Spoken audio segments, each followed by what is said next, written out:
Good morning and welcome everybody to legendary Indianapolis Motor Speedway, where for the first time SRO's Intercontinental GT Challenge powered by Pirelli makes an appearance at this legendary speedway. Welcome one and all. I'm Greg Creamer, joined by Calvin Fish. Ryan Marine will be down trackside in the pits, and we are queuing up for our first session of the day here, leading up to the inaugural Indianapolis 8-hour, the second round of the Intercontinental GT Challenge, a 5-round championship that basically the concept is as the name implies. There's a round on each of the 5 continents, and it is the one true global GT Manufacturers Championship. And we are getting ready for what is basically, Cal, a practice session, but it's called qualifying practice in case something happens to the actual qualifying session for whatever reason. The time set here could end up setting a grid, so it's pretty important. And this track, we've seen it in the GT4 category, producing some great racing. I think it's going to be good here, too. It races really well for these GT cars, Greg. As you look at the circuit layout there, just shy of the super speedway length of 2.5 miles. It's got 14 corners, some really nice curbs that you can use around here to create a little bit more space when the action gets a little bit tight. Starts with a long run down into turn 1. Good overtaking opportunity there. Very technical through a couple of the sectors, particularly finishing off Sector 1 and the start of Sector 2 there. But a lot of speed is needed. You want to trim out a little bit to make those moves, but downforce, brake zones will certainly be critical as well. And there you look at the absolutely beautiful Wright Motorsports Porsche. That'll be in the hands of Fred Portet, Max Root, and Jan Halen for this 8-hour race weekend. And a bit earlier in the weekend, we had one of the young guns in the Porsche ladder give us a lap here at Indianapolis. It's our Porsche track preview. And this is your Porsche track preview in the 911 GT3R. We're approaching turn 1. About 163 miles an hour in 6th gear. We're going to be braking around the 400 board, down to 2nd gear, really focusing on rolling the speed here, opening our hands, and maximize the exit for turn 2. Setting up for an important turn, turn 4 here. We're braking, turning in early, arcing the car, and opening our hands to get a large exit as we go over 5 and 6 chicane. This is a great place to set up for a pass as we're in the race here. We're going to be looking forward towards the 4 board as well, down to 2nd gear for turn 7, rolling the speed as well, opening our hands, moving all the way to the exit curb, floating the speed between our 8 and 9 here, not coming out of the throttle completely, braking, doing a 2nd gear, opening our hands, and going onto the banking here at Indianapolis. This is a good place to get a good draft right into turn 10. Where we break in around the 300 board, down to 2nd gear, and opening our hands up as a tricky turn, turn 13. Braking, rolling the speed, locking the diff, opening our hands, and approaching the start-finish line at Indianapolis Motor Speedway.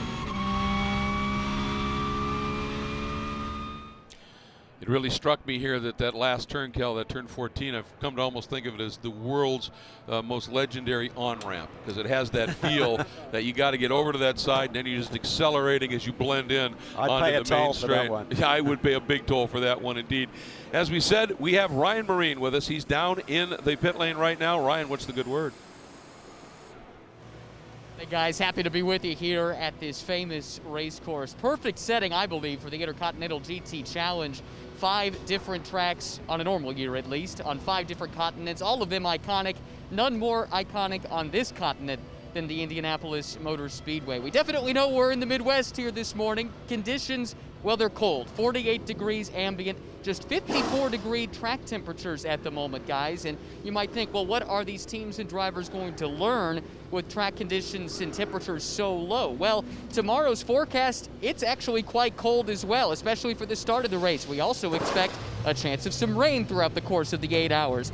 That will keep things interesting and these teams on their toes. So I do believe this will be a great opportunity, at least for these teams and drivers, to learn about what this track will feel like when they go green tomorrow. And that's going to be crucial, especially for our GT World Challenge America, powered by AWS teams that look to close out their regular season with the first 3 hours of the 8-hour race tomorrow. Championships still up for grabs.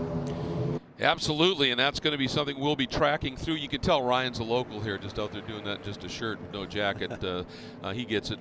knows what this weather's like. But we've got this great field of top flight international GT3 category machines, and we have a field of GT4 cars that are also running as part of this Indianapolis 8-hour. And we have seen already this weekend in the Pirelli GT4 America Championships some absolutely incredible racing. So I think we've got battles in 2 categories here that I think this weekend is going to be pretty special. It's going to be a fun one, and the delta between the 2 classes should be right around 8 seconds between the fastest times we'll see with these GT3 thoroughbreds and also the GT4 cars that should make for some multi-class racing. But as I said before, the curbs that you have here and the open landscape that you have, you can really get side by side, and as long as you're sensible, you can do some really good hard racing, and sometimes it'll take you 3 or 4 corners to get the pass completed.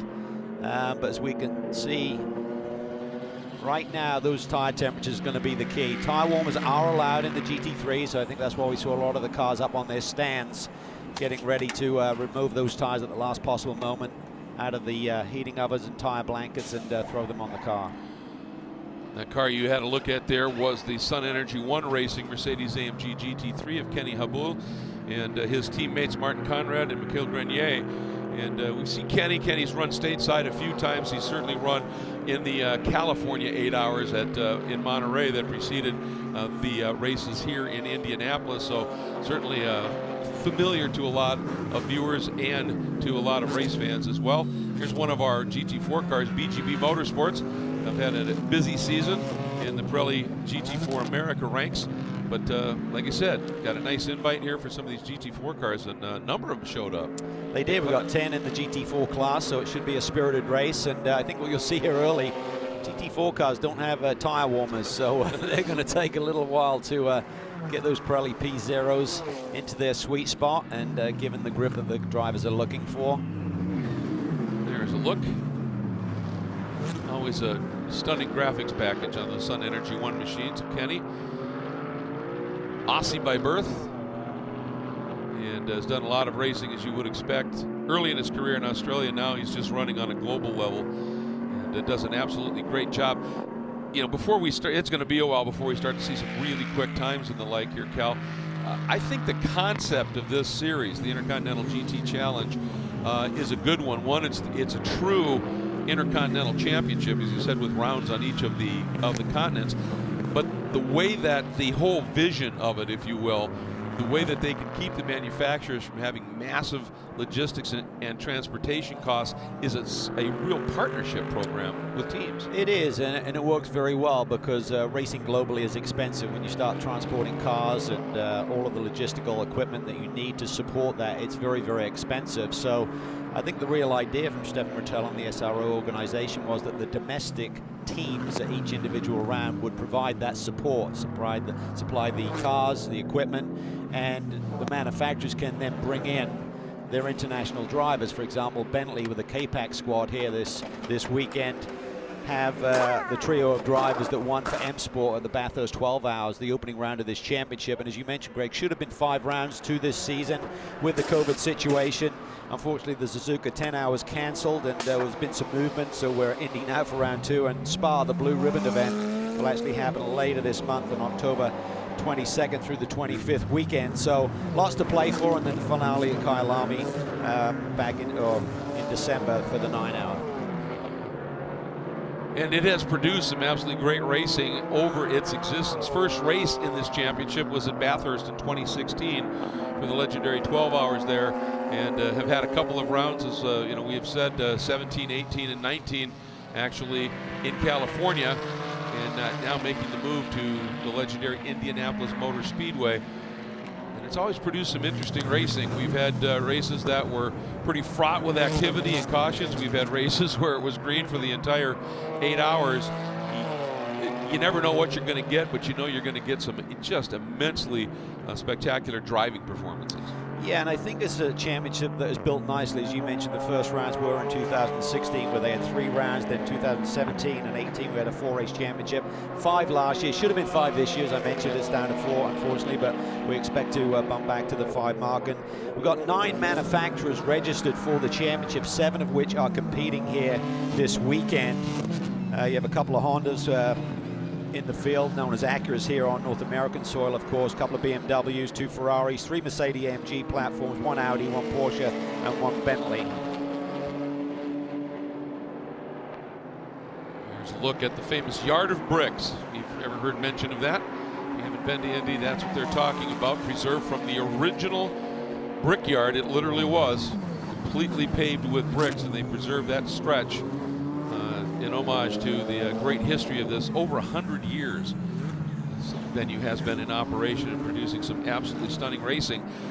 You know, this evolution, this era, I should say, of GT3 car really hasn't run here at Indianapolis in the past. So basically, once we start getting into official qualifying, and technically this is official qualifying, the fast times in the classes are going to end up being track records.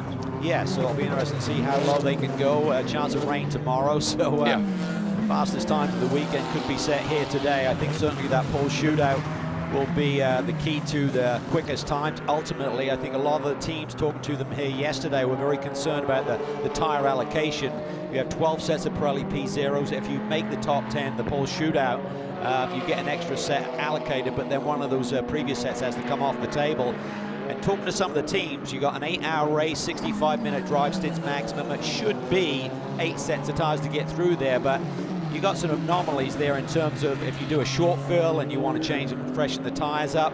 A lot of the teams saying we ideally want to have at least 9-10 fresh sets of stickers left for that race tomorrow. So how they use those other couple of sets is really the key in preparing for the race itself. So a lot of the teams went through the practice yesterday. They're going to keep on the same set here today, and maybe even trying to skate through that pre-qualifying session and the qualifying session here a little bit later in the day on that same set of tires.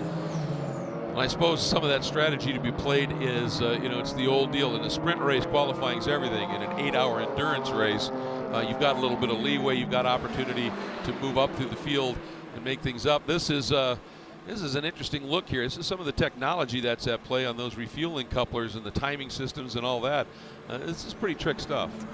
It really is. You can see a timer there that the refueler is working with, because obviously he would be the side of where the gentleman with the helmet is right now, so he'd be looking at in terms of the time that's engaged. And I'm sure there's a fuel flow meter reading at the same time, given that information. There's 2 options in the race, moving ahead to the race scenario, in terms of a short fill and a long fill. In a short fill, I mean, basically you can do some refueling in just 1 tire, but if you want to just do 4 tires, no refueling can happen. It's a long pit lane here, Greg, 51 seconds to drive down at the pit lane speed limiter. That means you only have 23 seconds to get a 4 tire change done if you're going to elect to try and use that strategy. And that is tight, talking to the teams. You got no room for error. You got to be spot on the mark there with that. It's one gun, right? So, I mean, that obviously chews up a lot of time. We had that great lap earlier, the onboard look from the Wright Motorsports Porsche. Now let's get down to Ryan with a little bit of an update on this session. Yeah, they did 1 lap and came right into the pits here, and immediately the crew went and started shaking the front splitter of that car, which I thought was a little bit strange, and I did ask the team what was going on with that. Evidently yesterday they were chasing a problem with handling. Part of the problem was that splitter was delaminating, so I believe what they did, they just brought the car in to check and make sure everything was fine. It was a very brief pit stop, and they sent the car back out. It's on track as we speak, so that is good news, but a bit of a harrowing start to the weekend, it sounds like, for the Wright Motorsports crew as they get set for 8 hours of racing tomorrow. Well, and there's enough relatively high-speed corners here. I mean, you think how the run, obviously, from 10 over to 12 and all the way out of 14, but also under braking.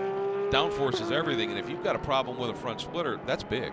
It is big, and you got 2 really long straightaways here, of course, in terms of the front stretch on the speedway itself and then down Holman Boulevard. So at that high speed, if that starts to porpoise a little bit and vibrate, it's going to give you big issues over a long race like this. So they need to get it sorted, and sometimes that aero effect is really bizarre to try and figure out. It's really hard when the car's sitting still up on the jack to identify, is there a weak spot? Is it starting to crack a little bit at speed and at high downforce? So that could send you down a lot of different paths to try and figure out the solution to that here at the racetrack. Just to give you a target, in yesterday's free practice, it was the Capex Racing Bentley Continental GT3 turning a 1 minute 23.3 even And right now, in the number 35 machine, that is the SRO Motorsports BMW, that they have just turned a time, I think it's Yellowly, at a 1:23.551. So already knocking on the door of fastest times from that practice session yesterday. Yeah, and I think talking to some of the teams, some of those times that we saw yesterday were set on full fuel loads and certainly well-worn tires. So initially they went out on fresh skins, of course, and full tank running.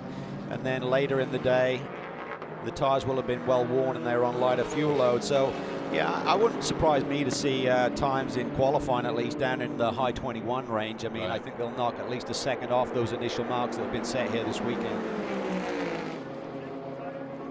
Yeah, it looks like they are really have some work they're dealing with here at the back of the number 17. That's the Racers Group, Adobe Road Winery, Sol Solutions Porsche, and they're just looks like they're working on brakes right now, Cal. Yeah, and I think it may be a key for these GT4 cars whether they can go the full 8 hours without needing a brake change. So it looks like they're betting in a fresh set of rotors. They see the old ones coming off and new ones going on. And the real key will be getting that done on the long stop, which is 112 seconds. So it only gives you 61 seconds of time to not be losing time for anyone else making a pit stop. So a lot of strategy involved. Talking to some of the GT3 teams, they said we should be good in terms of not needing a brake change, but it's going to be a little bit tight. There's two ways to go with that. I mean, if you go with a more aggressive pad setup, which will give you more braking ability and more lap time, then you got to worry about getting through the full 8 hours. The other thing is, you know, factoring in the weather tomorrow. If it's wet, you're not going to have the same braking forces. So if you're marginal, that should swing it back in your direction of not needing to. You talked about it, two very, very long straights here, which means down into those brake zones in turn 1 and turn 7, they're using these brakes a lot. They really are, and this is an interesting, you talked about the dynamic of domestic-based teams. Yeah. Hardpoint Racing here, relatively new operation under the guidance of Rob Ferriel, who runs with Spencer Pumpelli, who's one of the drivers here this weekend in another championship. But they're giving logistical support to the WRT team, who's an Audi factory team essentially from Europe. Thierry Tassin, an ex-Formula 3 racer, is on site here this weekend in terms of leading the team. The team has got races they're competing in Europe with this weekend as well, so they split the resources a little bit here. But this car is not the Hardpoint Racing car from the States. This is actually a car that was shipped from Europe. And one of the teams that has basically brought everything over on their own is that Backenhorst BMW squad, who are so instrumental in a lot of GT championships and have been so successful over the years. And then you've got Wright Motorsports, which is serving as the Porsche's entry here. A lot of support for Wright Motorsport over the years. Nice to see the Vital Speed group back here. That's the Rich Beck Vital Speed machine running for Ferrari. Yeah, and got Ryan Briscoe on board along with Jeff Westphal. So it's a very strong driver lineup, and got some interesting dynamics, I feel, because you've got Ryan Briscoe in this car, his teammate from another championship that he's running with, Regan van der Zande, is in the Honda Nsx, and he's then paired up with Dane Cameron, who he competes against in another championship, and they've got Mario Farnbacher, who's leading another championship, and very familiar with that GT3 car. So a nice blend, lots of interesting potential battles out on the racetrack with guys who are typically sharing a car, going to be going head to head. It's nice to get that opportunity every once in a while to actually go out and race, as you said, head to head. Just real quick, wanted to get back to that. If you make it to the pole shootout, what's going to happen here is after this session, then we will move. The next time the cars will be out on track is for a 3-segment qualifying session. Each driver has to run one of the segments. Then they put all the times together, average them, and that determines the fast time of the car, if you will. And the top 10 go to then at the very end of the day a pole shootout to determine the final starting order at the sharp end of the grid. You talked about if you make it to the pole shootout, you get a new set of tires, but one of the other sets has to go away. So it's not like you end up getting a free set, a 13 set. You're just trading basically a used set for a new set. Correct. Okay. And the real key is there's 12 GT3 cars trying to go for those 10 spots. So that's the real strategy. It's a bit like Formula One. You know, do we throw another set of tires on it? Are we safe? Are we locked into the next segment? Similar scenario here. So there'll be guys who are on the bubble, so to speak. They may have to be a bit more aggressive in terms of using up some of their tire allocation to ensure getting into the top 10. And there'll be others who maybe have a bit more pace, will be safe doing it on an older set of tires and then throw a new set, that extra set that they receive for the pole shootout. Good look here at a driver who spent some time in the then Pirelli World Challenge paddock, Nicky Katzberg. Yeah, he's been a busy boy, coming off Nürburgring 24-hour race win. Yaloli was actually part of that winning squad as well, so been busy, and he went from there and actually tested for Corvette Racing at Road Atlanta this week before coming to Indy. So with the COVID situation, it's really compressed a lot of these racing schedules. So if you are lucky enough to be well employed, it suddenly means you are awfully busy and really trying to merge all of the schedules together. Yeah, you don't see home for a while, that's for sure, in this scenario. Times right now, Mirko Bortolotti in that number 31 of the Audi that we had a shot at earlier, that Audi Sport Team Hardpoint WRT, has lowered the time here to a 1:23.185 to set fast time of this session thus far in the GT4 category. In the number 2 GMG Porsche, and it's this machine right here. Andrew Davis had gone out and put in a 1:31.069 for the fastest lap in the GT4 category at this stage. Yeah, and as we said, we expected the delta time to be about 8 seconds, which it currently is. It may, in qualifying trim, I don't see the GT4 cars going, they maybe run a second quicker than that. I assume maybe a high 29 might be possible. I think we saw low 30s in the qualifying here earlier in the weekend, Greg, for the Pirelli GT4 races. And I think that you're going to see some 21s for qualifying for the GT3 cars. I would agree. This is a look at Jordan Pepper and the K-Pax Bentley. And of course, K-Pax, longtime competitor in the Pirelli World Challenge, now GT World Challenge America. But for this race, they're quite literally acting as one of those conduits, if you will, partnerships with the Bentley factory, as the team of drivers that won the race at Bathurst in the opening round all put together and are running in this car here for the second round of the championship. Yeah, well, it's a car that's remained on U.S. soil. It ran the initial round of our American Championship with Guy Cosmo and Patrick Byrne at Coda back in March. They didn't continue with that effort beyond that. And so the car's been sitting here, and it's just really great collaboration between K-Pax and the Bentley factory team. And with the COVID situation, a lot of manufacturers reduced their global footprint. Right. And Bentley have decided to step away in terms of a manufacturer supported program, but then suddenly with the little breather that we've had, and suddenly the second round being late in the year in October, it's given them a chance to readdress that situation and given their winning drivers from Bathurst a seat here for the US round. And I'm sure they're absolutely delighted to be back and running with K-Pax. Meanwhile, let's get down to Ryan Marine, one of the teams that will be contesting not just the 8-hour, but the 3-hour GT World Challenge America finale is the number 63 team.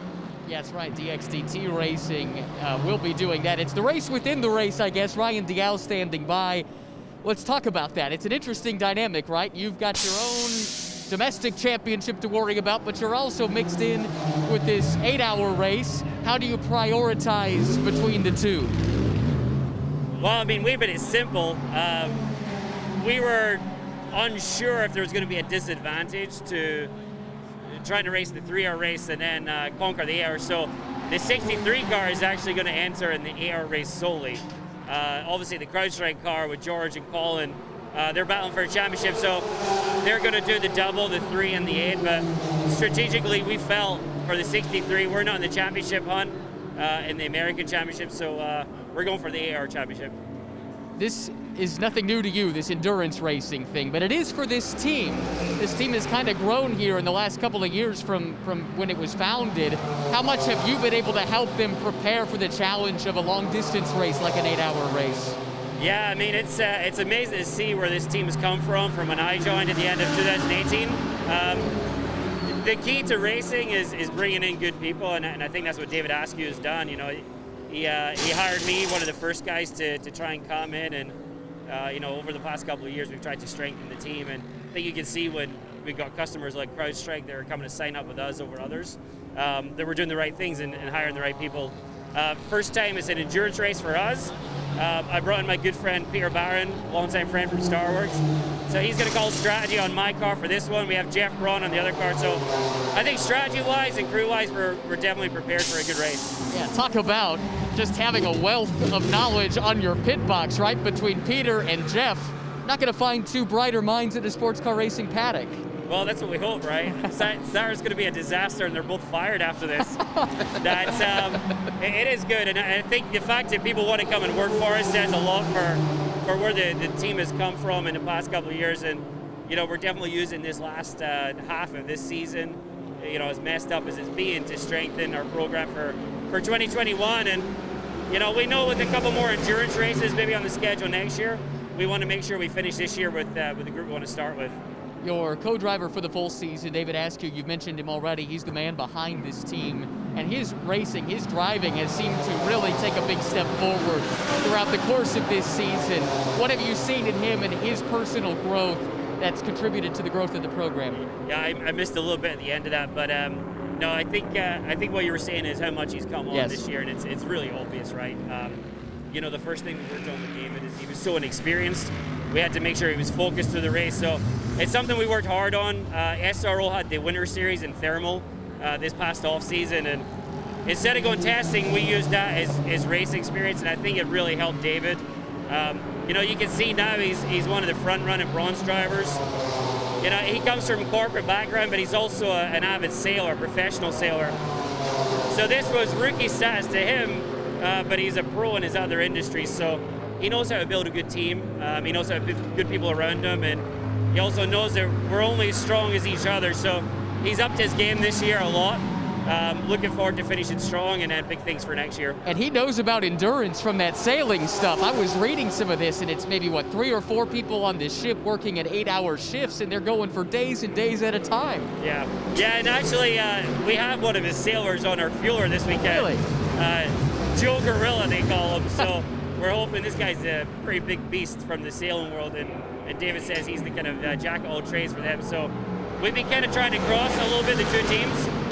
David has, this group of guys that are really experienced in their industry, and he's trying to integrate, kind of both of us. There's no way I'm good on the sailboat. But yeah, I think some of the stories you hear from the cross the Atlantic trips that they've done, racing's easy compared to that. Last thing for you, when you came to the States, you were trying to be an IndyCar driver. You were trying to race here, presumably. I suspect you have raced this road course in the past, but just for you, thinking about that career arc, aiming to race in Indianapolis, how special is it to get to be running around this place? Yeah, I remember, two tracks that have, brought me to tears almost when you drive into them was Daytona the first time and Indy. I never raced the Indy 500. When I was in IndyCar, I was in the Champ Car Series, so we never came here. But I did get to come here with Grand Am for a number of years, and I got to kiss the brakes overall one year. So, I think no matter what you race here, right, get to be part of events like this, and for sure get to kiss the brakes with Peter of all people. It's special. We're hoping to do that again in Pro-Am this week. We wish you the best of luck. Thank you. Yeah, kissing those bricks, that's pretty special, and Ryan did it in 2013 as driving a Riley BMW-powered Riley prototype teamed with Alex Popov. So great run for him. Behind that black DXDT machine, you see the team car, the orange and black AWS CrowdStrike entry. Ben Keating out lapping in that car right now, and they are one of the cars that will for sure be going, as Ryan alluded to, for that GT World Challenge America sort of double finale, the 3 hours. The races are 90 minutes. We're making up for 2 that were canceled at Canadian Tire Motorsports Park. So they're just putting it together. It's a 3-hour event, 50 points on tap as opposed to the 25. And they're really behind the 8 ball in that championship. But mathematically they're in it, and about racers, they're going to go for it. Yeah, and the key was at the last round at Circuit of the Americas, they went into that venue with a 1-point lead. Then unfortunately for George Kurtz, his mother got sick. He had to return home, so they didn't compete there. Squadra Corsa consequently won both events. They got a 49-point lead, and there's 50 points on the table for the event for the first 3 hours tomorrow. So you think it's a foregone conclusion, but the real key factor is, Greg, you have to do 70% to get classified. So if that Ferrari had issues in the first couple of hours, then suddenly it would open up the door for George Kurtz and Colin Brown to maybe sneak the championship. So it's pretty much set. It'd really take a lot of misfortune for the Hublot Ferrari with Martin Fuentes and not Rodrigo Baptista. That's very important to recognize. He's not joining Martin this weekend. They've been tied at the hip all season long, and not sure what exactly occurred there, but Rodrigo's not competing this weekend, so it'll be Martin only who will claim that championship. Driving with Martin in the car will be Alessandro Balzan, so a pretty solid replacement, certainly. Really close down there as working through that turn 1 and some traffic. And there is the number 31, Mirko Bortolotti, who, as I said, for that Audi Sport Team Hardpoint WRT entry, had the quickest time for a little bit. He has now dropped to the 2nd spot, but Audi, a lot of success in the Intercontinental GT Championship, as well as at the previous California 8 Hours. Yeah, certainly had good history here on American soil. Mirko Bortolotti is really one of the GT superstars. He made a big move last year, switching over from the Lamborghini factory position he had to Audi. And he's had a couple of big Rolex 24-hour wins here on US soil. And he's the then called the Blancpain Championship back in 2017. He was the champion that year. So he is recognized, Greg, as one of the really studs of this form of racing. Yeah, he is something very special, and that's one of the great things about having an Intercontinental Championship like this is you get some of these absolute top-tier global contenders in terms of drivers, not just teams, that show up, and they are spectacular in what they're able to do. And Mirko, you kind of already talked about the unique relationship with the Team Hardpoint program, but boy, having WRT here as part of that, does that help flatten the learning curve for the Hardpoint team? And they're looking at expanding into some more endurance racing even yet this year. Yeah, there is, because the DTM championship is kind of in a state of flux right now, so they're looking at where they will position themselves moving forward on the global stage. And I think what's really cool as well, before we switch over to this Ferrari, is that Spencer Pumpelly also has a chance to compete alongside two of the greats in GT racing in terms of Bortolotti and Winkelhock. And he and Winkelhock actually came close to winning the Rolex 24 back in 2014. There was a bit of argy-bargy at the end of that one, and the positions were reversed after the race. But great to see the Hublot Ferrari here. Martin Fuentes now behind the wheel. And he just gets it done. He's recognized as an AM driver, but boy, does he get up on the wheel and show a lot of speed and class. Yeah, he's one of the fastest AMs you can imagine. We've seen him over the other years when he's been winning AM championships and Pirelli World Challenge and now GT World Challenge America, powered by AWS. And he's up there and intermixing it, trading blows with the pros quite often. He's that good. And what a year they've had in the GT World Challenge America Championship. He and Rodrigo Baptista in this Hublot and Ferrari Fort Lauderdale Squadra Corsa machine. And I think this is a great opportunity for them to be able to step up into this Intercontinental GT Challenge and be able to run with some of the best in the world and see where that shakes out. Yeah, and an interesting lineup. We saw Balzan behind the wheel of that machine a little bit early. He's a 3-time GT champ here in the US, and got sick about 12 months ago and was actually not able to race for a while under doctor's orders. So great to see him come back. He competed at Vegas, if you remember, in the final round last year. So great to see Alessandro. He's a great guy, short in stature, but big man behind the wheel. That is very true. And then the third driver they brought in a couple of years ago won the Copa Shell category in Ferrari Challenge North America in an absolutely dominant season. End of that year, he did some GT3 races with this team, and earlier this year ran at the opener for the GT World Challenge American Circuit of the Americas, ran with the Vital Speed team. That's Mark Issa, and he's getting some good GT3 experience, but this is an opportunity for him to really see where he stands on a global stage. Yeah, and he enjoys it. He resides in Atlanta. He's an attorney. Is his profession, and when he gets the opportunity, I saw him at the rental car lot actually at Austin a couple of weeks ago, and I said, how are things? He said, how could they be any better? I'm about to run on the Formula One Grand Prix circuit in a Ferrari. Big smile on his face. Yeah, and he wears it on his sleeve, and is one of those high energy people that is a match outside of the car, one of the few for Martin Fuentes in that department. And, well, I'll tell you, that's a trio, isn't it, when you think of the energy Balzan? That's going to be a fun victory circle if they get there, that's for sure. Yeah, they'll be celebrating whatever happens here, I feel, at the end of Sunday's race. You know, talking about Alessandro, and you mentioned those GT championships. As we watch Martin, he's won a number of the AM championships a few years ago at I believe it was WeatherTech Raceway Laguna Seca, one of the teams that was running in the Pro-Am category, NGT, and their Ferrari 458 cars at the time. Brought in 2 cars and brought in 2 of the Ferrari guns. They just wanted to show what this team was capable of up against the best in then Pirelli World Challenge, and Alessandro Balzan put it right on the top of the box and winner's circle. So pretty impressive job there.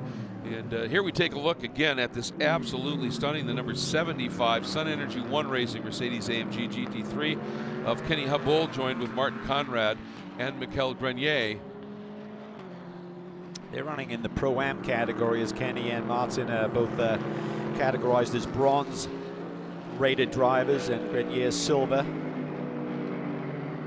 And this team is supported from a domestic operation, Gradient Racing, who are campaigning Acura Nsx's on US soil. So again, they're not used to running the Mercedes, but certainly when they made the decision to compete here on US soil, they were looking for a team to partner with, and they got a really good one there with Gradient Racing. And as you mentioned, Kenny Habul, such a character, and the color schemes are all very outrageous as well.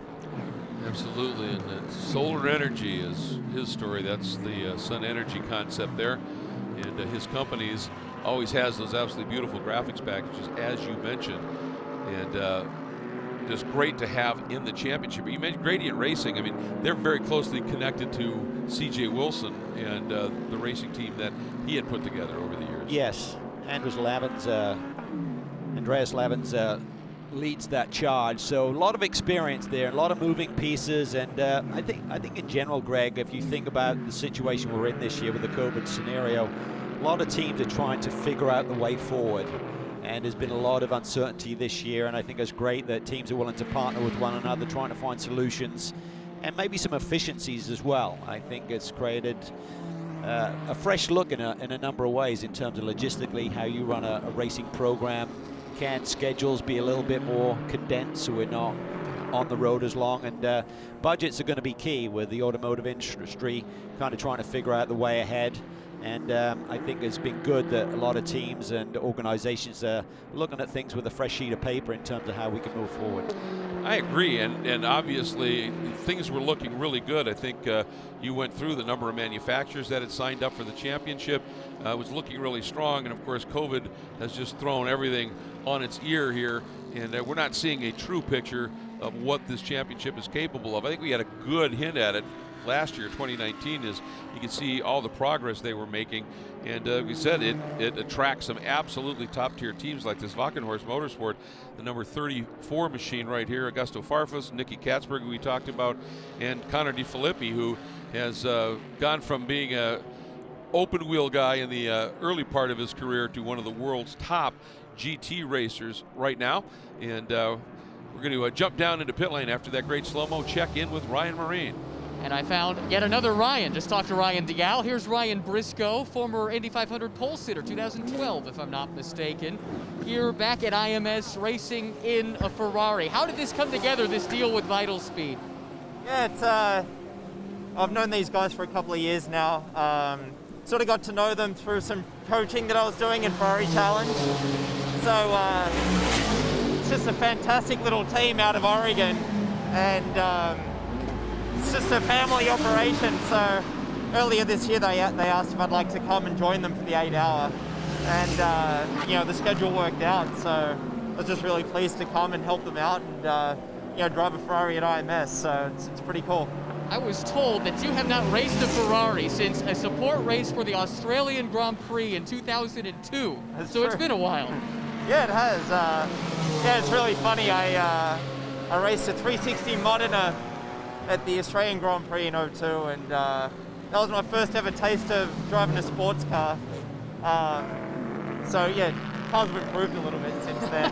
But You'd hope so. and I've gained a bit of sports car experience over the years. But no, the Ferrari's a great car to drive. Actually, you know, it's it's been handling really well this weekend. We were second quickest yesterday in practice, so we've got good pace, and yeah, it's going to be a long race tomorrow. We're excited to have a run, and hopefully we can keep it at the front. Between you and Jeff, you've got two very experienced sports car drivers, but you've got some coaching to do, I suppose, with Trevor, who's got a lot of experience running shorter races, but nothing quite this long. Yeah, we've been trying to help Trevor, and you know, he's still learning. You know, he's so young and doesn't really have any racing experience out of Ferrari Challenge. So this is a big step up for him. Obviously, we're up against some very stout lineups here this weekend. We're in the pro class, which feels like a bit of a disadvantage with Trevor in the car because he's not yet a pro, but he's been doing a great job, you know. And with an 8-hour race, you know, if we can get a pack up late in the race and get Jeff or myself back to the front, I think we've got the pace to race anyone out there. So we'll see. I think weather's going to play a part tomorrow as well, and yeah, it should be a lot of fun. Last thing for you, with so much history racing here over the years, when you return, what emotions come through you coming back to a place where you've had some success in the past? It's always special to be here in Indy. You know, it's just a magical place. It's strange being here with Indy cars racing on the same weekend. I'm just sort of trying to ignore it.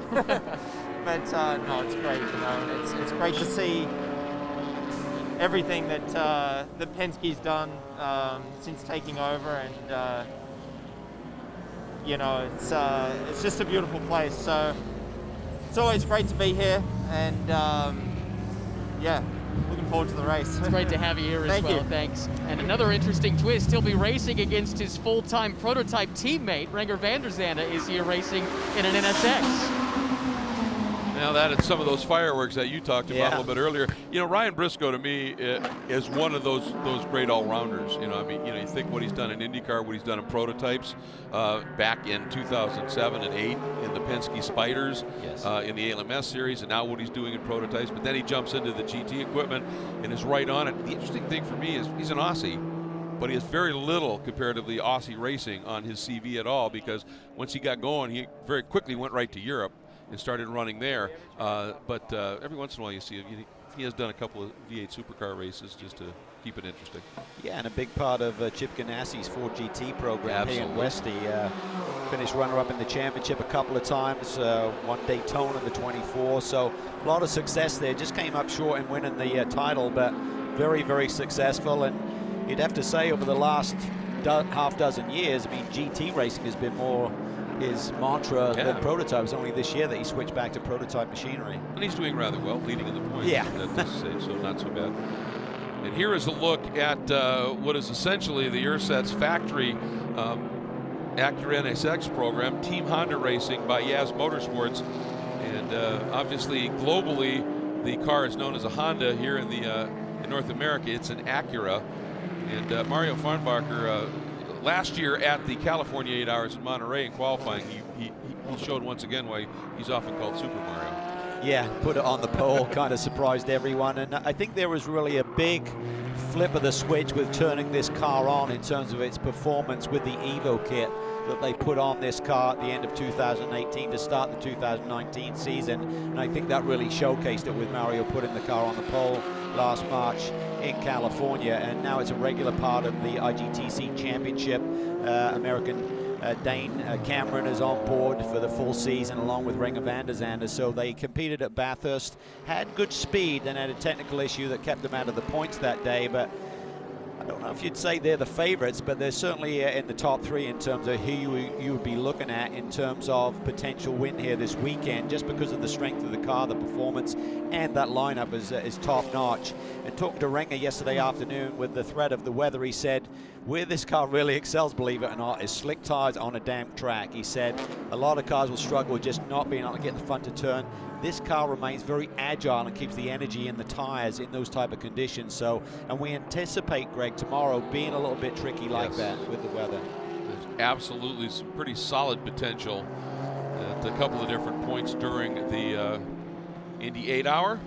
Be interesting to see just what this car and this trio can do. And yeah, you talked about the Bathurst. Renger is obviously teamed with Briscoe right now and leading in the prototype championship here in North America. And Mario, a lot of time spent racing in North America with the Team Seattle, Alex Job Racing program for a lot of years. And he's just one of those guys who is rock solid, and as he showed last year on numerous occasions, is just really rocket quick. Well, he won the championship, the GT3 championship last year, and leads currently as well. As you see him really throw it through turn 12 there. Car looks to be working well.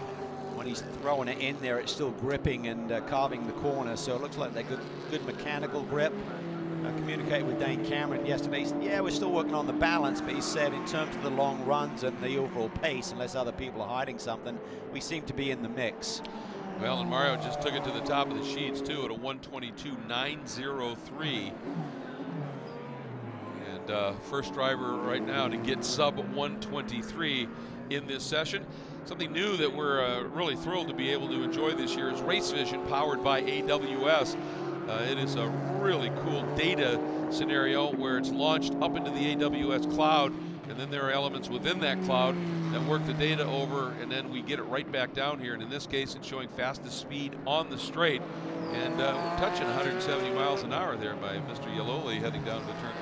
Yeah, you see the two BMWs there leading the way. So that M6 kind of at strength. I mean, it's a little bit old in the tooth compared to some of the later Evo kits and newer cars, but still able to be very much in the mix. Two-car operation with Valkenhorst here on site, bringing all of their stuff over. In previous iterations of this round of the championship on American soil, BMW North America have had more of a logistical support. I touched base with Victor Laloux this week to ask if that's the same case this weekend. He said, no, not really. We are here in terms of management, we're on site, but it's really all about Valkenhorst, even though we have loaned Connor De Filippi to the driving squad from the American team. There right now, that Valkenhorst cars, the 34 and the 35, are running 3rd and 4th in this session. Here is a look at the car that gave us the great look of what this track is like from the driver's seat, and it is the number 20 Wright Motorsports Porsche 911 GT3R. Fred Pourdad, Max Root, and Jan Halen. And Jan Halen ended up as a replacement for Max at the most recent round of the GT World Challenge American Championship. And when Max was over racing in Le Mans, Jan Halen was on it immediately, and very impressive indeed. Let's check in real quick with Ryan. I found Renger van der Zande. We were talking about the pace of the NSX with Mario behind the wheel. Renger, you've seen what he's been able to do the lap time here a little bit ago. Are you impressed with the way that the car has taken to this racetrack to this point?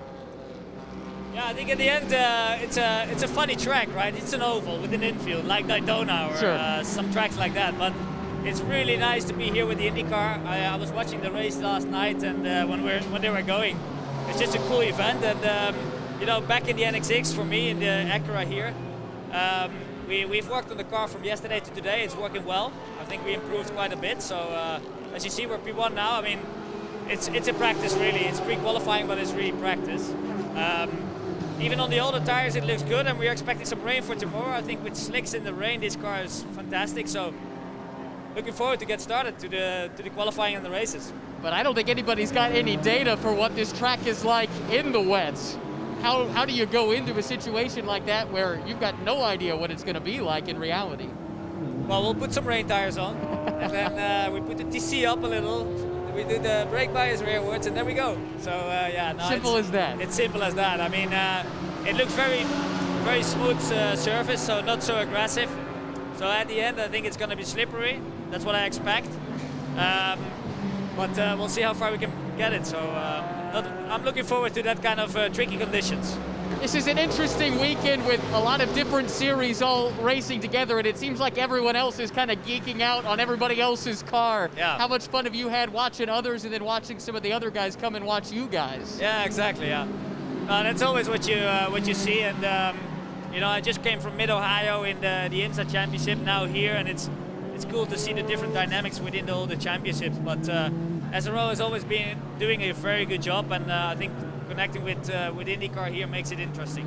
It's been a good weekend for the Netherlands, right? You had the Dutch driver Rinus VK on the IndyCar pole. He got a podium. Yeah. You guys are doing well. You got Nicky Katsberg here too. The Netherlands are taking over my hometown. Yeah, no, Arie Luijendijk, the Yes. legend, obviously came by last night as well, sat in my car, and I'm a huge fan of his as a person, and obviously what he achieved as a driver. But I think Rinus is now really making big steps forward to be a solid name in the IndyCar, and I think seeing him going for his first podium yesterday makes me proud as a Dutch guy. So hopefully we can get the flag from the Dutchies up there.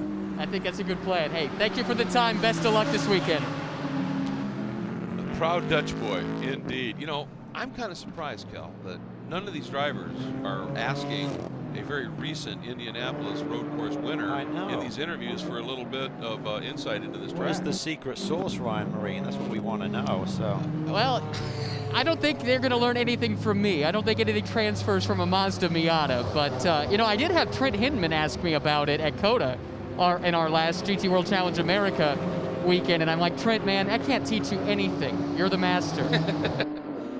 it's funny you say that. I recall when I went to the Nürburgring for the very first time, my dad and my sponsor went up to the bar, and Derek Bell walked in. So they convinced Derek that he should come and ride alongside me in our streetcar that we're driven over to Europe in. And Derek's used to driving a Porsche 962, and you're coming over some of the crests of the hills. He said, well, you just want to touch the brakes here a little bit, settle everything down. And I had Tommy Byrne, my teammate, in the back seat. So Derek was kind enough to do a couple of laps with me behind the wheel. And we were running Formula 4 2000. And I thanked Derek, and he goes on his way, and Tommy just leans over. He said, mate, he said, if you start braking and lifting off in those areas of the racetrack, and the cars we're driving are going to be about 3 minutes off the pace. So he said, Exactly. we appreciate the line knowledge, but he said in terms of what you're doing compared to what he will do. So Doesn't really translate. Yeah, to Yeah. Ryan's point, driving a Miata probably a little bit different. Oh, that's good stuff. And you just saw there that we have another part of our Race Vision by AWS, that opportunity to get corner speeds, and we've got a trap set up right at the midpoint between 5 and 6, that quick left-right flick onto the important infield back straight, and giving us some speeds through there to be able to reference as well. Look here at the number 93, the Acura Accelerated Services entry from Racer's Edge, and been pretty much the lone entry in the silver category in GT World Challenge America, powered by AWS this year.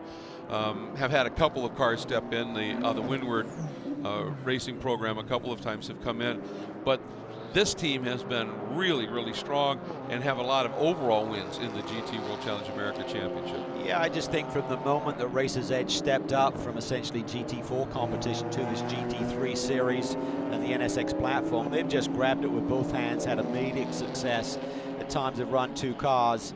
And, you know, in Trent Hinman, he's absolutely one of the best. I know he's recognized as a silver graded driver, and that's a bit of an anomaly, and with the COVID situation no one's going to get regraded for next year, but he is the ultimate pro. He's really a great mentor for Shelby Blackstock, and joining them this weekend is a man who's already won here on this Indianapolis road course, former Indy Lights pilot, young Robert Mcginnis. So he's excited. Spoke to him late yesterday, and I said, what's it like getting used to ABS brakes? And he said, believe it or not, the amount of sim racing that I did during the lockdown, he said it has a very similar feel to my sim when I'm driving a GT3 car with the ABS as to when I actually got behind the wheel. So I've always been a little bit on the fence in terms of how much the sim helps drivers. We spoke to Bruno Spengler recently about that, with him learning a lot of the circuits here in the States. He said, yeah, it shortcuts the learning process by maybe 3, 4, 5 laps. He said, as compressed as the race weekends are,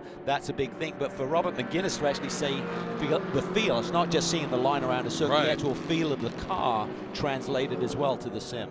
That's incredible, and the technology and the data that they are using in those sims right now is just superb. But yeah, to hear that at that level is pretty impressive. Here's a look at the second of the Wackenhorst Motorsports BMW M6 GT3s, the 35, and boy, Martin Tomczyk behind the wheel of this machine.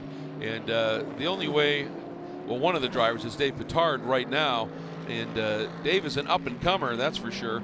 Hasn't been racing all that long, but started off racing. He's one of the guys who came up through the British GT Championship, Cal, as opposed to some of the other routes that some of the drivers have taken, but has proven to be very adept. But wanted to say, one of the drivers in that car, Martin Tomczyk, I think DTM legend is not out of the realm at all when you talk about Martin Tomczyk. Yeah, Tomcat, as we like to call him. He was Joey Hand's teammate when Joey was over competing in the DTM Championship, so got to know him pretty well. He was the 2011 DTM champion. He's had 195 starts in that form of competition, 8 victories, and a victory there is really hard to find, so that is quite the achievement with 31 podiums. Then came to the States, raced in with Team RLL, won in California actually at WeatherTech Raceway Laguna Seca alongside John Edwards back in 2017. Then went back to Europe, competing in the World Endurance Championship and a couple of Le Mans entries as well. So he's a veteran, and he can get up on the wheel, and he'll be a great mentor for David and Nicholas Yaloli, who's another young man who's got a very impressive resume already early in his career. Yeah, Yaloli started off, he was in that feeder system, if you will, for F1, did a number of seasons in Formula Renault 3.5, which is some pretty serious open wheel racing, and then ended up making the switch, and I think in 2018 started to do some Porsche Super Cup racing and the like, and he comes off here most recently. He's one of the winners in the Ring 24, the legendary Nordschleife race. And that means a lot. I mean, it was a big day for BMW. It celebrated the 50th anniversary of them competing for the first time there. They've been knocking on the door and haven't had a lot of luck, so to win in a similar M6 was huge. And you talk about his F1 kind of desires. I believe that he's still a sim driver for the Racing Point Formula One team currently, so he still gets a little bit of time helping those guys out on race weekends. Look there at Petard carving that number 35 Aukenhorst BMW through some of these crucial corners here. And this track has an interesting, at first blush you look at it and it's 2 straights with some twisty stuff on either end, but that twisty stuff is really interesting. It's technical in parts, it's quick in other parts, and around a lap here, I think it's one thing when you're just out running by yourself in practice or doing a qualifying, but as we've talked about, the width of the track and the way that it's been opened up a little bit here has just really played into some really excellent GT competition. I think you're spot on there, Greg, in terms of the width of the track and the fact that you can use the curbs a little bit. I think if the curbs were more abrupt and you couldn't touch them, I think it would get a little awkward. It would be tough to get the quick change of direction through the real technical stuff, but the track has nice flow, and as we've seen throughout the course of this weekend, we've now on day 3 of racing here, everything started early this week, that we've seen some awesome racing. It allows drivers to go side by side, and if it does get a little bit tight, you can open up your hands, as Max Root likes to say, and create a little bit more room. Look here at the number 7 K-Pax Racing Bentley Continental GT3, and that's part of the practice right there, is how hot can you exit the track essentially at turn 13, make that tight left into the pit lane, and then get slowed down by the time you hit the timing line in pit lane. And that's part of what they are working at here, and looks like we're getting some more attention being spent to brakes at this stage, Cal. Maybe a shock change. It's a shock change, okay. The canister there. That's the gold cylinder that you see alongside the shock. And shock technology has just gotten so big over the years. So I'm not sure if they just did a spring change or something on the front end of that Audi. And you want to be out there laying down laps and trying to be the fastest in the session, but it's really important that you utilize and are efficient with the track time that you have here this weekend. So the crew working on it right now, though. We were just watching that number 7 K-Pax Bentley, and Ryan Marine, the trio driving that car, leading the points because of a win at Bathurst. That's exactly right. All those months ago, Jordan Pepper and his co-drivers, they won the Liqui Moly Bathurst 12-hour. But boy, that was back in February. It seems like another lifetime ago almost, with how many things have changed. And here we are in October. Finally, the second round of the Intercontinental GT Challenge. How good is it to be back with this bunch chasing the IGTC Championship? especially after that long layoff between Bathurst and today?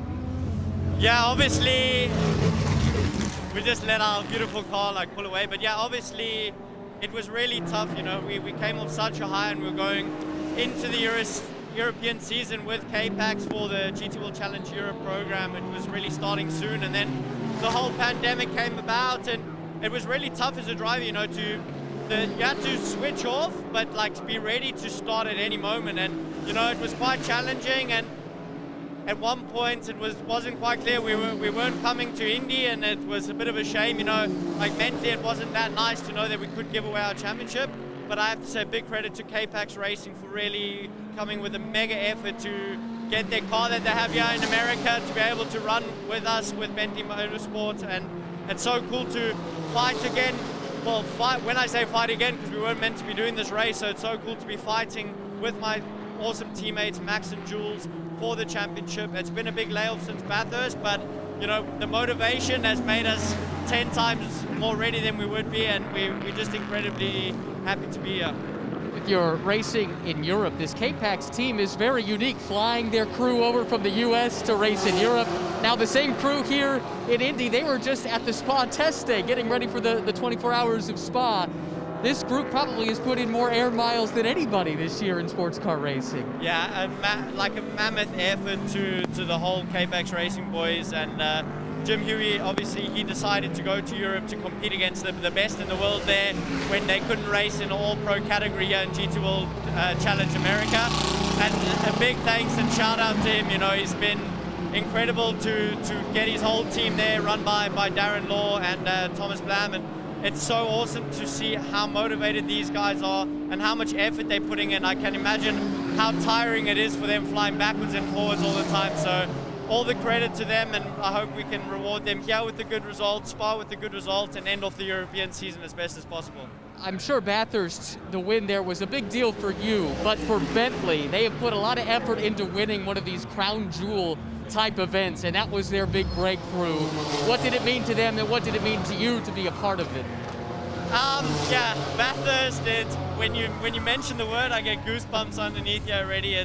It's such a unique and special race, and I would say it's one of the top 5 big races around the world to win, and it's still surreal, you know. Bentley Team M Sport with us then, obviously we were still full factory effort there, and it was incredible. You know, the team has been in Bathurst multiple times. They've come so close before to winning it and just never managed to get it right. And this year we went in with so much motivation. We worked so hard. We really focused on the race only, which was, I think, where we made the difference, and it showed out. And in the end, to get away with a win, we made the least mistakes, the quickest on the lane, and we were also quickest on track at points. So it really was a mammoth team effort, and I'm so happy that we were able to reward Bentley with this big win before this whole pandemic came around. Lastly, how are you enjoying this track here at Indy? Yeah, I would say it's a really unique track.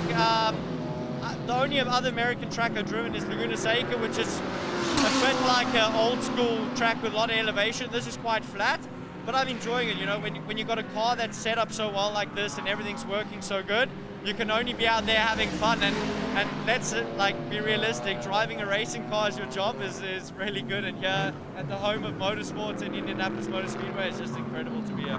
Best of luck this weekend. Thank you. That's Jordan Pepper, part of a really remarkable racing family in South Africa. His father was a touring car champion. His sister has raced in the W Series, and he's clearly a star in the making in GT racing. Absolutely. He might already be a star somewhat made here. He is really, really impressive. And Cal, as we take a look here, this is the number 8. This is one of our GT4 cars, and it is the Audi running for GMG Motorsports. Andy Lee behind the wheel, 511 Tactical, the support on that car. And great to have them in the championship. James Safronis, the team principal, running in that car. He's one of the, well, I think he is now the most experienced active driver by far in Pirelli World Challenge, GT World Challenge America competition. And Elia Sabo, who has teamed with Andy Lee for a number of GT4 races, never can really get in for an entire season, but has had a lot of success, and that's going to be a good program, I think, for the GT4 class of the 8-hour. It's going to be a fight, particularly when you see teams to the caliber of TRG with this Porsche, LaSalle Solutions, entry, and Derek Dubois behind the wheel right now. And this is a man who I feel just has so much passion for his racing, really works hard. There's some smoke coming out That's the what left I'm side seeing there. too, it looks like, yeah. It's a little strange there coming off Yeah. the left rear corner. And of course, Dr. James Rappaport has been running with Derek in the entire championship for Pirelli GT4 American, but boy, they got a nice ringer that's come in to help him out as well, and Andy Lally.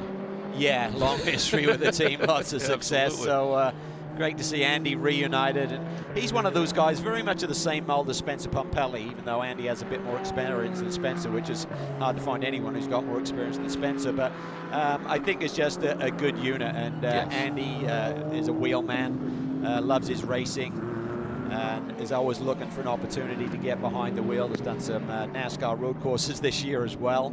And I think for Andy, he'll be a great leader for this group here this weekend, because he'll get the job done behind the wheel. He understands strategy. He's a great man to have alongside Kevin Buckler when he's not behind the wheel in terms of making the right call. So tons of experience there, and wonderful to see the efforts that we're seeing throughout the GT4 field. Really all of the top-notch teams that compete on a regular basis that put a car forward, it seems like. Bill Yeah. World and guys like that. Absolutely, I think we're going to see some great racing. And you think about the Racers Group and the history that they have over the years. Speaking of Bimmer World, as one of the Bockenhorst GT3 BMWs comes through, that is the Redline Oil Bimmer World BMW M4 GT4 in a pretty good driver lineup. But the guy behind the wheel right now is one of those absolute all-world competitors, Bill Auberly. Yeah, I ain't sure what the number of entries he's had in BMW machine. It was 400 about 2 years ago, and he does a lot of races, so he may be approaching 450 here pretty soon. But we talk about passion. I mean, Bill at 51 years old just doesn't let up. I mean, he is a driving force behind any team that he operates with, just always looking for that edge, the unfair advantage, whether it's a driver change, driver weight. I mean, he's always been fit as a fiddle. Then he went on a diet over the off-season, lost about 20 pounds. Looked like a different person. I didn't think he had 20 pounds to lose without just being left with skin and bones. But he just felt like, I need every edge I can. And when in a lot of the competition, the driver weight is not a factor, he thought, why not? Let's find a few kilos. Well, and he this season became the winningest driver in North American sports car racing, GT3 or above. Yeah. So, pretty legendary. So connected with BMW. I remember when he first started his career in the original IMSA way back in the day, and running in the Camel GTU category, as they called it. And they didn't have budget, but they had speed, and he'd come out and he'd often put the car in pole, then lead a lot of the race, but then break. When he finished, he won. And Tom Milner of then Team PTG went to BMW and said, we've got to make a change. And they said, what? He said, we need to hire Bill Auberly. You need to hire Bill Auberly as a factory guy. And they said, why? He said, because if you can't beat him, make sure he joins you. Yeah. And that's what we need to do. And that started what has become an absolutely legendary relationship. Let's get down to the pits once again, Ryan. Yeah, I got an update for you guys. You were wondering about the number 8 GT4 car from GMG Racing, and I talked to James Safronis, who, in addition to being a team principal, is one of the 3 drivers in that lineup. And evidently, they had an electronic gremlin earlier today and that they had to spend some time trying to fix. They decided to prioritize making sure it was 100% fixed here today so that they don't have to worry about it tomorrow if they just did a quick fix now. So that did cost them a little bit of time, but an electronics reset has them good to go, and they feel pretty confident in the car moving forward thanks to some help from their partners with Audi. It's absolutely great. Yeah, they're a lot less laps out. They just recently got out on track, but just feeling things out right now, and I think that was James getting behind the wheel. Yeah, and over 200 starts. The 25 years he's been? 27 now. 27 I think. years. It's incredible. Goodness. Yeah. Yeah, he has been long connected with World Challenge Racing. Yeah, and he's really built his GMG brand around the World Challenge platform. He has. I mean, what he's done, bears some similarities to, the great Penske story of the captain who made a big business, conglomerate out of a racing program. Well, James got connected with World Challenge early. They created GMG, which is a Porsche, Audi prep shop, high-performance shop out in Santa Ana, California. But I mean, for a while, he even had a line of high-performance parts that, for Porsche for you.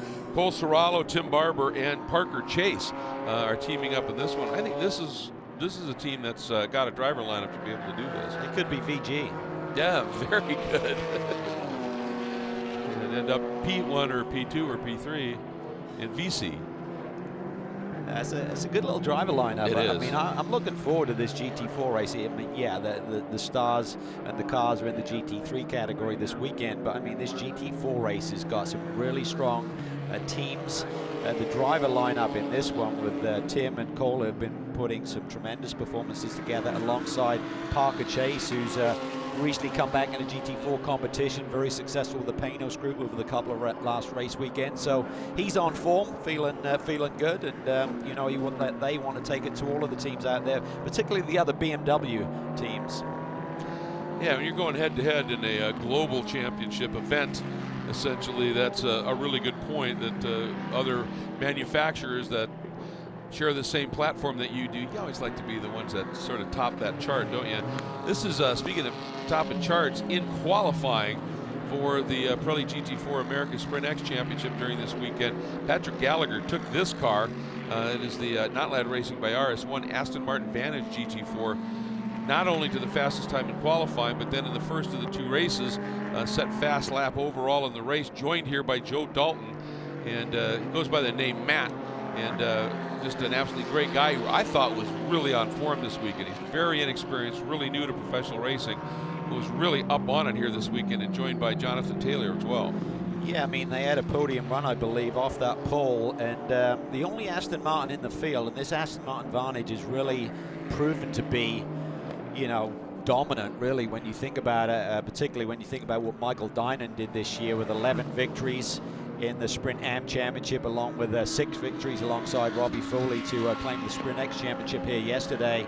And Patrick Gallagher seemed to have the edge on them even. So they could have the fastest car in the field, I think, and it's all going to be about, you know, how they execute this race. It's new territory for a lot of these groups running an endurance race like this.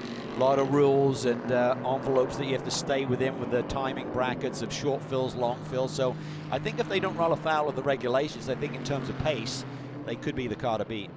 I think so too, and there are minimum requirements, you know, for driving time, maximum requirements for driving time, and you just have to really stay up on all of that, because if at the end of the race you've got one driver who hasn't driven enough or a driver who's driven too much, that's it. And so that's, as you said, that's the tricky part here of really being on top of the regulations. And I think the curveball tomorrow could be the weather as well. When you start doing long and short stops, and then, okay, we're out for 6 laps, suddenly it starts to rain or dries out. You're coming in and trying to get that tire change done. It's going to be awfully tough to get a 4 tire change done on that short stop. It's 51 seconds down pit lane. It'll only leave you 23 seconds to get the job done. So here we're breaking down into the last 20 minutes or so of this pre-qualifying session. Good chance to get all 3 drivers rotated through the car. Think about if you need to bed any brakes or anything in, get that done, because time is running out. We go from here into the qualifying sessions, then the pole shootout, and then the race starts 10 o'clock tomorrow morning. So in terms of anything that needs to be bedded in or any last minute tweaks, now's the time to do it. And one of the things that we were talking about off air before we got into the program here was you've got the minimum and maximum number of seconds for a pit stop, and there's this sort of in-between range that if you come in and you do 1 tire and fuel or just tires, you can get in and out. Underneath, it's a short stop. If you then want to add refueling and tires, there's a long stop that has a minimum number of time, and there's this, you know, bit of a dynamic in between that if you're in that range, in between those two, it's a penalty. And we were musing about, because of how snug you feel it is to do 4 tires in that short stop time, the question was, well, what if you then know you're going to run long? Is it okay? Because there's some mention about refueling first, then tires. But we just got some clarification that there is nothing that forbids you, if you do that stop, you know you're going to run long, you got your tires done, you can then just do it, apparently go ahead, refuel afterwards. The intention is if it's a planned stop for fuel and tires, fuel first. But if you're doing a stop just for tires, you run long. Apparently then it is okay to go ahead and refuel, wait, and then turn it essentially into one of the long stops. So. Yeah, and that's good, because you'll know if suddenly a wheel nut rolls under the car, or there's a wheel gun jammed, you know, well, we're not going to make it. It's so tight anyway. You need the perfect stop. So then you're in that no man's land. You got 38 seconds to do something with, so why not go ahead and refuel? Yeah, and basically the maximum short pit stop time is 74 seconds less a hundredth, 73.99. Minimum full stop time is 112 seconds. So what happens is, if you come in and do a stop, and that what qualifies as a short stop or a full stop is tires and refueling, how many of each you're doing. And what it means is if you're in the pits for 74 to basically 111 seconds, that's potential penalty areas here. So that's just one of those dynamics in this championship that these crews and the strategists up on top of those pit boxes have to be really on top of. Yeah, they do. And the one thing that they've done to simplify things with the combined classes is to put the GT4 pit stop regs exactly the same. So everyone's running kind of by the same template, so that should ease some of the confusion for all of the teams that are competing here for the first time. And you know, Ryan spoke to Dial early in the session about whether they were going to run for the 3-hour mark and the points that are awarded for the GT World Challenge America, and they said no, because they thought it was going to compromise their 8-hour strategy. There's actually been a change there as well, because initially it was like, okay, we're going to put 2 90-minute races together where 2 drivers run, so we want to see 4 driving stints.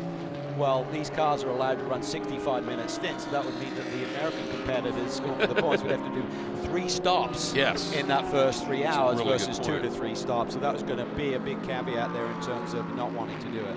Yeah, I think they've done a really good job of blending the regulations here, and in a way it ended up simplifying things just a little bit. We were just watching that number 8, there it is, the GMG 511 Tactical Audi. Elias Sabo behind the wheel right now. And Elias, very successful businessman. One of the companies he owns is 511 Tactical.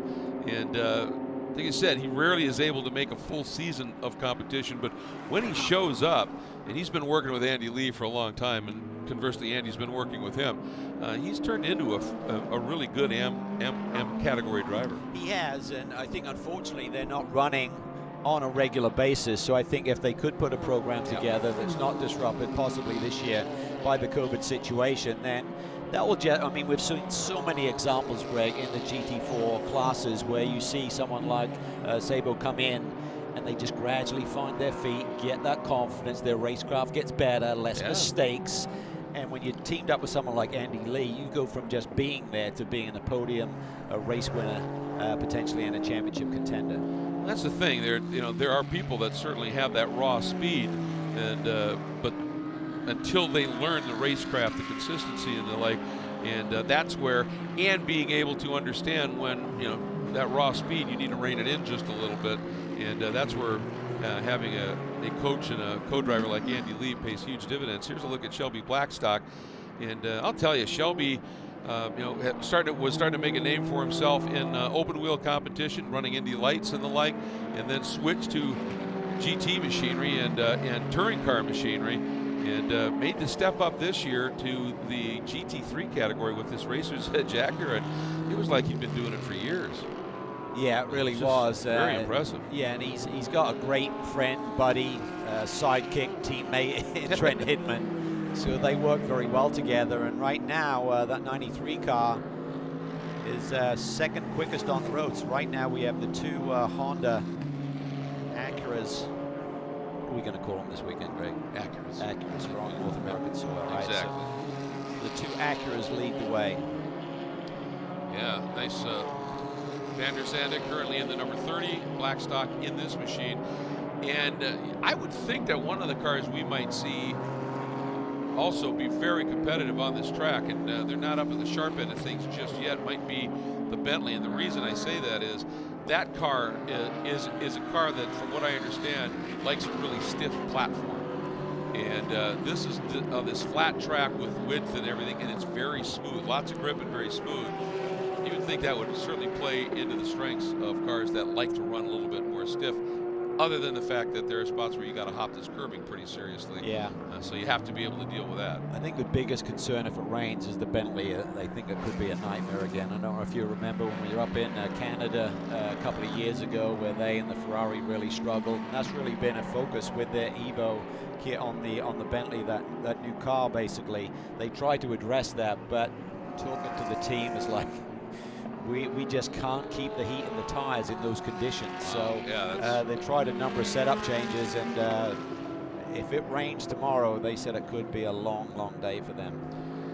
Having a look here at the number 20, the Wright Motorsports Porsche. Fred Pourdad behind the wheel right now, but third driver for this event was second driver a couple of weeks ago. Jan Halen, he's with Ryan. Yeah, really cool to see Jan get drafted into the lineup. You've been working with this Wright team kind of behind the scenes, sometimes in the driver's seat, sometimes not, over the last few years. And now you get plugged in here for the 8-hour race with two guys that I believe you've done some coaching with over the years back in Porsche Cup racing. Is that right? Yeah, that's right. There's been, all these guys have been here for at least 4 years, I think. So me and Fred, we go back quite a ways, and then Max came on about 3 years ago. So yeah, they've all become good friends, and hopefully I've done a good job coaching them. We've got a question from a fellow Floridian. Greg Kramer wants to know how you enjoy selling bicycles. Oh, well, so far that's going pretty well, but this weekend's a focus on racing. So, but yeah, no, the bike business is fun. That's always been my passion outside of racing, so it's all going well. How has this weekend gone for the team? I understand you were chasing an issue with the splitter in practice, but has that been resolved, and is the car the way that you'd like it to be? Yeah, everything's going really well, I'd say. The focus has been on the long runs and getting us ready for the race, making sure we've got a good car that can do the distance, and maybe possibly double stint some tires. So yeah, so far so good. I think this last run was probably the best one so far. So yeah, I think we're ready for the weekend. I know that Max made his 24-hour debut at Le Mans this year. Does Fred have any long-distance racing experience prior to this? I think maybe he did Bathurst one time. Yes, he did Bathurst, but that got cut short due to an issue that he had there. But yeah, this will be Fred's first real experience, I'd say, in a race like this. And then Max just coming back from Le Mans, so he's fresh. He's ready to do this. What kind of wisdom can you impart to them, even with Max's recent experience? Still hasn't done a lot of these long distance races. Yeah, I think this track is very particular. It's a very low grip surface, so I think that's where that's where they maybe struggle the most. So I'm trying to give them my input and looking after the tires and not over driving. I think that'll be the key for this weekend.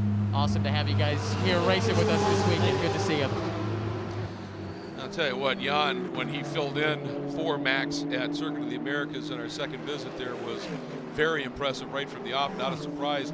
And earlier this weekend in the Pirelli GT4 America Sprint X Championship, in the first race of the doubleheader weekend, he was nothing short of spectacular. Yeah, now mistake there by Renger. Renger van der Zande now behind the wheel of the 30 machine, just gets a little bit deep down into the turn 1 brake zone. And regrouping. I'll tell you another thing, there's a great dynamic. We talk about, you've got Ryan Briscoe and Renger van der Zande, who typically share a prototype here on US soil, being split this weekend. When you put guys to the caliber of Mario Farnbager, Dan Cameron, Renger van der Zande, all three of those guys, they want to be the top dog for the weekend. So that just keeps pushing without compromising executing the race, and not being silly about it, but that they want to have the data that shows they're a sniff quicker than the other guy, and that just keeps raising the bar. It does. Well, yeah, exactly. You keep pushing yourself, and that pushes the next guy. They push back. Absolutely. I remember this was a long time ago at a historic race where both Vic Elford and Brian Redmond were running, and an opportunity to interview them. And I asked him, I said, when you were racing as teammates in separate cars versus when you were racing as teammates in the same car, what was the heavier level of competition? And he said, when we were in the same car. They said, there's no question about it. You want to beat the guy that's getting in that car when you get out. You want to be faster than him, no question. And I think that's one of the great things about these pro lineups is that pursuit of raw speed ends up with just an absolute pursuit of excellence in execution all the time, and they just keep chipping away at those levels. Well, the other key is, I mean, you all have slightly different driving preferences, balance. I mean, some people can have the car what they call on the nose, where it's really twitchy and turns in really quick. You got to catch the rear end. Other people like a little bit of understeer built in. So it's all about the engineer then just incorporating all of the three drivers' feedback and making the best choice to make all of the drivers comfortable. There may be something you can do with tire pressure, something subtle, but when that driver gets in and he wants a bit more of one end or the other in terms of the balance of the race car, you can maybe do. But typically, the car's locked in, and you need all three of you to be able to drive it. However, if you've already chosen who's your finishing driver, maybe you fine-tune the car a little bit in terms of their sweet spot for the end of the race and bringing it home. Let's take a look here. We got some nice slow-mo of some of the fastest cars in this race vision powered by AWS. We were telling you about the fastest corner speeds at turn 5. And Renger van de Zande now has set fastest time in this current group.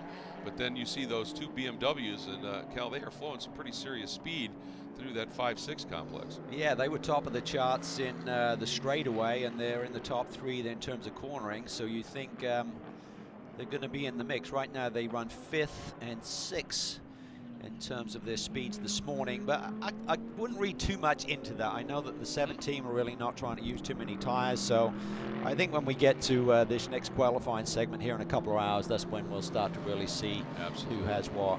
See a little bit of grass out there on the racetrack where people have been trimming the sideburns. Look here at George Kurtz, that AWS CrowdStrike DXDT Mercedes. Again, coming in here and running for a championship in GT World Challenge America powered by AWS competition, and going for the 8-hour.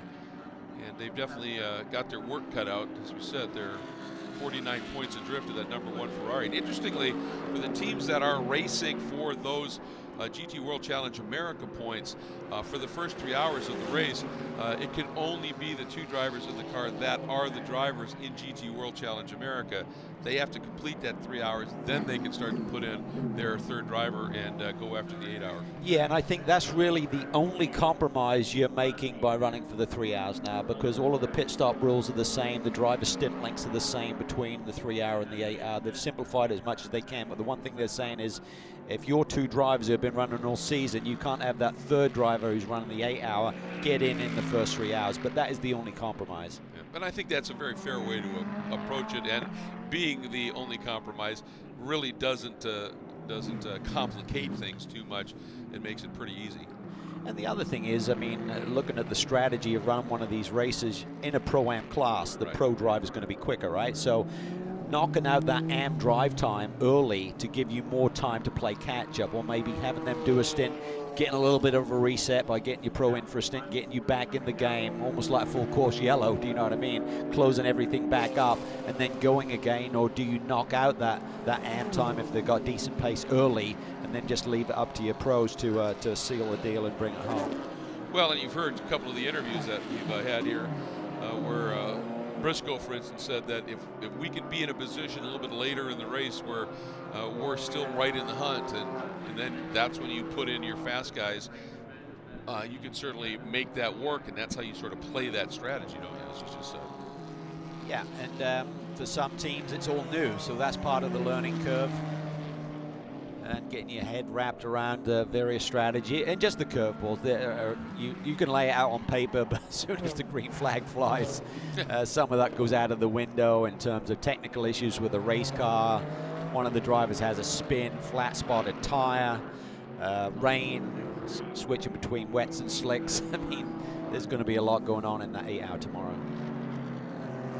So look at Renger, still atop the charts in the number 30. That time was set by Mario Farnbacher.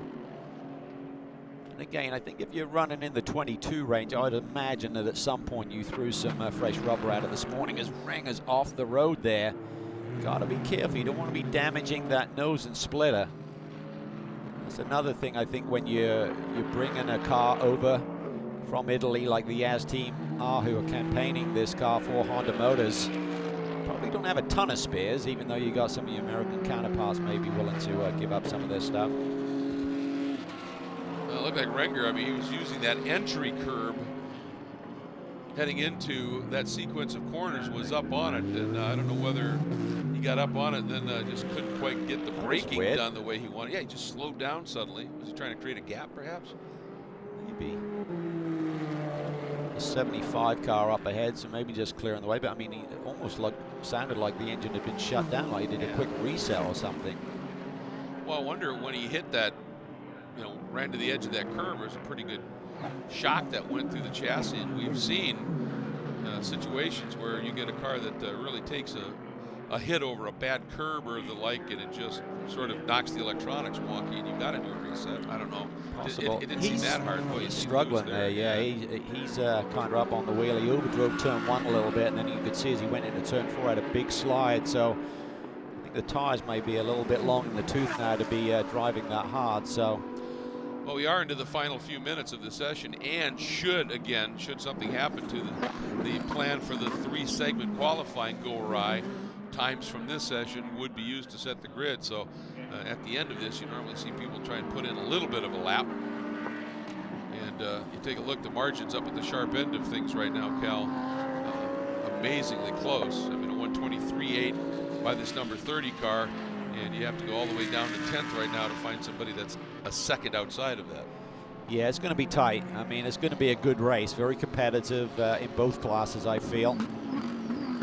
Looking at that 31 car with Spencer Pumpelly now behind the wheel. So again, we talked about the opportunity for Spencer. I mean, he is well regarded and sought after in our U.S. paddocks, but for him to be running alongside Bortolotti and Winkelhock will be really a great challenge for him to compare data, see how his lap times compare. I agree. I've just got a gut feeling it'll be pretty favorably. Fastest in the GT4 category right now, Cal, not a surprise, Patrick Gallagher, the Patrick Gallagher, and that number 33, Not Lad Racing by RS1. Aston Martin, a lap at a explain Not Lad. 130.30. You had to ask, huh?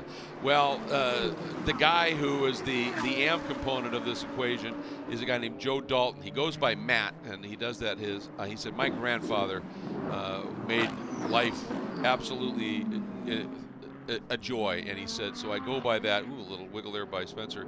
He said, so that's my nickname, and I do it just to pay an honor to my grandfather. But his last name is Dalton, and he said, I'm not a real big ego guy, and he said, but I did want a way to be able to separate my racing from my business stuff and just sort of separate things. And he said, so Not Lad is basically Dalton backwards. And then he said, and I looked at it and went, well, I'm stunned I didn't figure that one out. And he said, but the other part of it is he said, I'm not a lad anymore. Yeah. He said, you know, I'm up in the years just a little bit, so it just seemed to work. And he said, and it's a lot of fun, and it engenders some interesting conversations from time to time. Yeah, good stuff. So Mario Farnbacher there, just looking at the data. Ring of Anderson run lap times about a second off their best, but then just cleaned it up there and just laid down a 23.1, which is only 3/10 off. So that's pretty good news for that group in terms of being able to run that sort of lap time. I would believe our tires that are a little bit more wear on them, but again, sometimes you're on slightly lower fuel load, so that all plays into the equation in terms of the weight of the car, the tire life.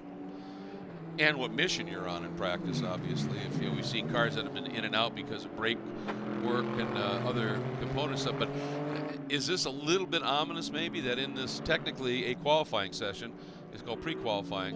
Big commitment. Big commitment, and I think he realized that Kenny Bull was going to be turning in there and got out of it. But you've got the two Acuras and then about a 3/10 of a second gap to the rest of the field where it's then incredibly close again. Yeah, well, they said yesterday the balance didn't feel great on the Acuras, but the lap time was there. So if they've sorted that out a little bit and tidied the balance a little bit, that could be the reason. But again, I really feel until we get fresh rubber, I think, and that's going to be the pole shootout late in the day to really see who has the pace. But right now it's looking pretty good for HPD. It is indeed. Look here at the number 6 Vital Speed entry, Ryan Briscoe behind the wheel. So we've talked about a driver who can drive anything, drives them all very well. Briscoe, as he was fondly known within the Ford GT team for the few years that he ran with Chip Ganassi Racing. Beautiful 488, and of course you look back to the California 8 hours last year and what the Hub Auto Corsa Ferrari was able to do. But again, very different type of a track.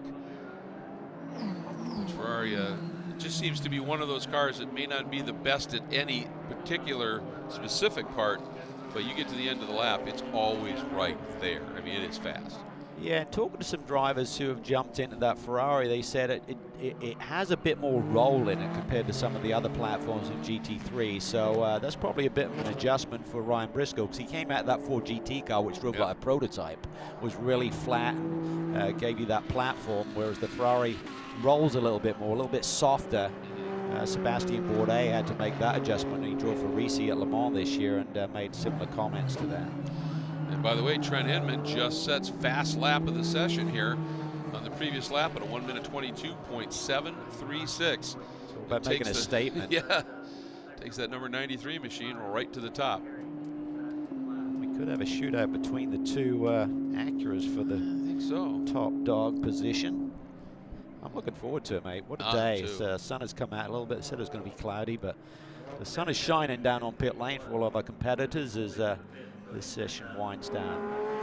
Absolutely, and it's good for all the crews, good for all of the officials to have that bit of sun look here at Max Root, who has just been a revelation in the last few years here in his work up and through the Porsche ranks, and getting a great opportunity here. That car sits third in the session. The 31 Audi sits fourth, and then it's the two Wackenhorst BMWs, fifth and sixth right now. And those are essentially overall cars, although the 20 technically here is running in the silver category. Need to come up with a nickname for Max. He's got RU on the screen with the acronym for the driver's name, so maybe something like a kangaroo or something. Maybe just RU. Yeah, Jumbo or something. There you go. But really nice job at Le Mans. They finished sixth in the GTM class. And I think what impresses me as much as the speed that Max Root displays is his poise and lack of mistakes for a young man who's very early in his career. So to go to Le Mans, stay out of trouble. Richard Heiss, we talked about dynamics. Richard Heiss stands in this race running with DXDT, and he was teammates alongside Max Root and Jan Magnussen, four-time winner at Le Mans. At La Sarthe just a few weeks ago. So a lot of crossovers.